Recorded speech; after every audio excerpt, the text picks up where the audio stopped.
Seničanka Gabika Beregháziová predstavila v utorok 22.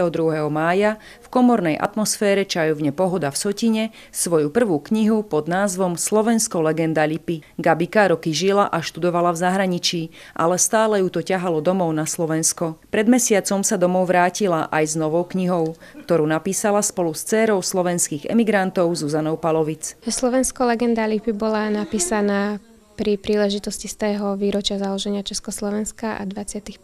narodenín Slovenska ako nezávislej krajiny.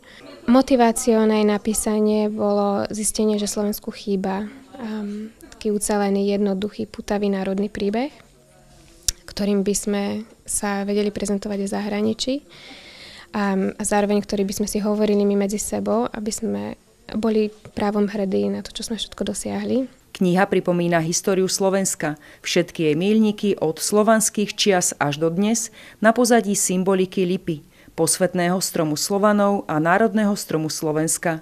Autorky sa prispôsobili trendu anglicky hovoriacich krajín. Napísali ľahký príbeh bez zložitých faktografií.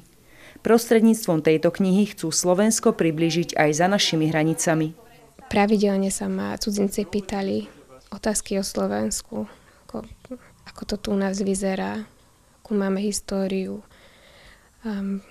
čím sa odlišujeme od iných, čo je také typicky slovenské, čo je naša národná charakteristika.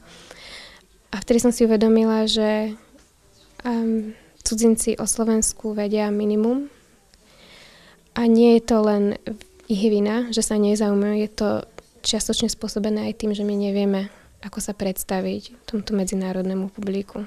Nevieme im jednoducho, stručne, výstižne povedať, kto sme, čo sme zažili, odkiaľ pochádzame, čo znamenáme. Slovensko legenda Lipy vyšla v slovenčine aj v angličtine. Autorky budú knihu budúci týždeň prezentovať v New Yorku a vo Washingtone a počas prázdnin majú naplánované turné po slovenských festivaloch. Tým, že máme teraz to 25. výročie, tým, že sa vraciam domov, tak som sa rozhodla, že toto bude môj darček. Slovensko, jeho narodeninám. V odhaľovaní histórie Slovenska Gabika nadviaže aj v ďalšej pripravovanej knihe. Tentokrát nešla až do ďalekej minulosti. Oslovili ju príbehy ľudí, ktorí zažili železnú oponu a ich spomienky zhmotní do knihy Slovensko, život na železnej opone. Svetlo sveta by mala uzrieť koncom roka.